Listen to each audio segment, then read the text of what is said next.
Now, a couple other things. Breath marks.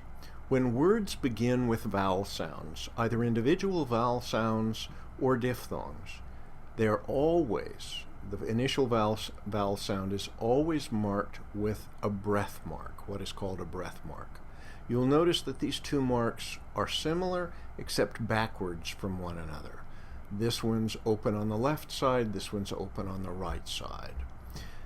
Let's start with the rough breath. The rough breath indicates that an H sound precedes the vowel sound.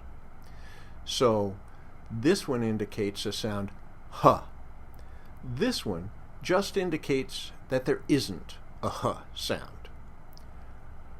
You may not like that. You may think it's a waste of effort. That's how the writing conventions developed over time in Greek, and that's what you'll encounter in printed texts. It's not hard to get used to. Look at it. This one, this letter, if it were in the middle of a word, would say ah. Since it's at the beginning of a word, presumably, it has a smooth breath on it, we still pronounce it ah.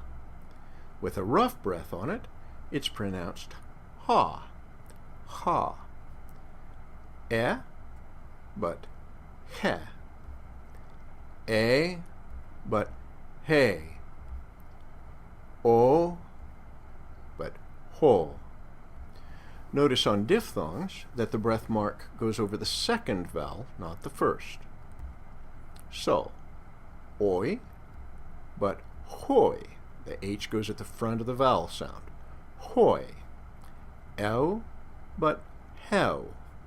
And then another strange thing is that initial rows were also aspirated. That is, they had this rough breath put on the front of them. So this says hro, and this says hra. The initial row always received a rough breath, and these initial roughed up rows find themselves into English words like rhyme and rhythm and rhesus monkeys, and sometimes, for reasons I can't explain right now, even in the middle of an English word like diarrhea. Rough breaths and smooth breaths. And Greek has accent marks, 3 of them. You might be ready to panic at this point, but let's not.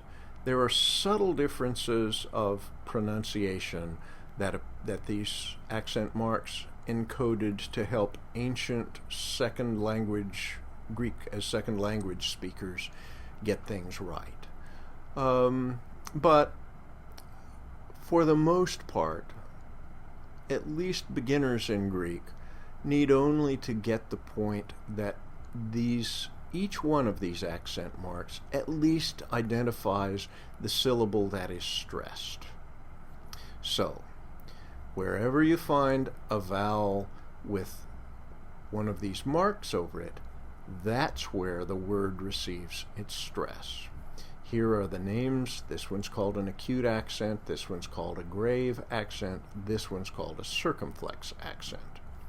You'll notice some things about them as time goes by.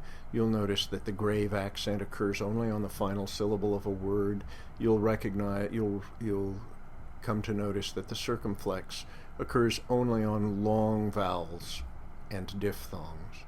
But let's not worry about that for now. Again, don't freak out about these things. Just realize that any of the 3 of these identifies where a word is, which accent in the word is stressed. And finally, there are punctuation marks. These punctuation marks are not original to the ancient world. When they wrote in all capital letters with no spaces and no punctuation. But in the centuries that followed them, editors, both ancient and modern, have come up with conventions that make it much easier for us to read, dividing words and sentences, and we can be glad of that. For the most part, you can recognize this. That's just a plain old period. It's a little fancy in this particular font, but it's just a plain old period, just like our period. And then they have a comma. The modern Greek editors use commas that are just like commas you're used to in English. The last two you'll have to pay a little attention to. This elevated dot, about this dot halfway up the line, is called a hemistop or a half stop, and it functions more or less like our semicolon. No big deal. What we think of as the semicolon has been used over the centuries as the Greek question mark. So you'll just have to remind yourself when you come across this in actual text and you're reading a sentence, at some point you'll come across these things and you'll say, oh, that's right, I remember that thing. That's a question mark. So, that's the alphabet, along with the diacritical marks, breath marks, accents, and the punctuation marks. No big deal, but you're going to have to go through the exercises, do the drills, memorize these things, make good progress, go to work.